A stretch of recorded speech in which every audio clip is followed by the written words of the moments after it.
Good evening. One of the killers of Stephen Lawrence has spoken publicly for the first time about his role in the racist murder and offered his family an apology. David Norris is making a bid to be freed on parole after serving 14 years of a life sentence for Stephen's murder. Norris told the hearing at the Royal Courts of Justice that at the time of the attack in 1993, he'd been a 16-year-old, horrible, violent, racist young man. He insists he's now changed, but he refused to discuss any of the other members of the gang involved in the murder.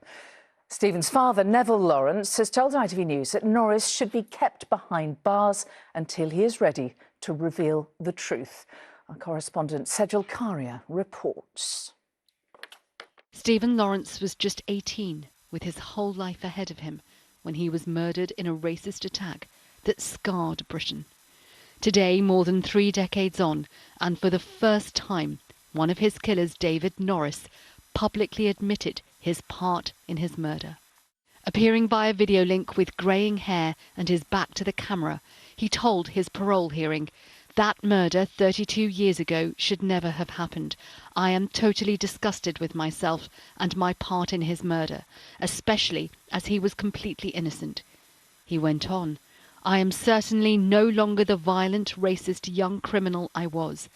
I don't expect forgiveness, but I want them, Stephen's family, to know how sorry I am." But he refused to name others involved, saying it would put him and his family at risk. Stephen's dad, Neville, told us he had forgiven his killer, but parole should only be considered if Norris revealed his accomplices. My forgiveness doesn't mean that I'm saying it's okay for him to be freed. For him to show that he's accepted the fact that he did something wrong and he's trying to repair some of the damage that he's done to my family. One of the main things he has to do is to name all the rest of the people that were with him that night. But for many, Norris's words will sit uneasily beside these searing images. Norris and his friends swaggering into the public inquiry into Stephen's killing more than 20 years ago. A picture of arrogance that defined a generation's anger at the failure of justice. While this secret police footage from 1994 captured Norris unleashing a torrent of violent, racist abuse. Stephen's mother, Baroness Doreen Lawrence, was there to hear Norris's supposed remorse.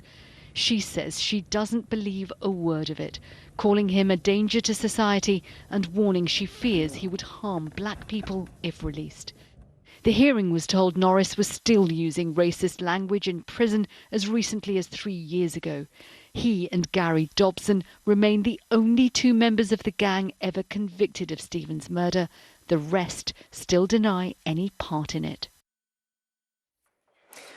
So, Jill, this was a big moment, wasn't it, for the Lawrence family, their long campaign for justice? Yes, after decades of denial, for Norris to now publicly accept guilt, even though he's refusing to name his accomplices, is hugely significant, quite apart from the fact that it was quite a moment to witness him publicly admitting his role. His and his gang's arrogance became a symbol of how the justice system had failed a black teenager and his family, and how deep racism still ran in Britain's institutions. That murder and the botched police investigation that followed changed this country. It led to the Macpherson inquiry, which branded the Metropolitan Police institutionally racist, and a finding that reshaped policing and public life. But it's also a reminder that Stephen's family are still waiting for full justice.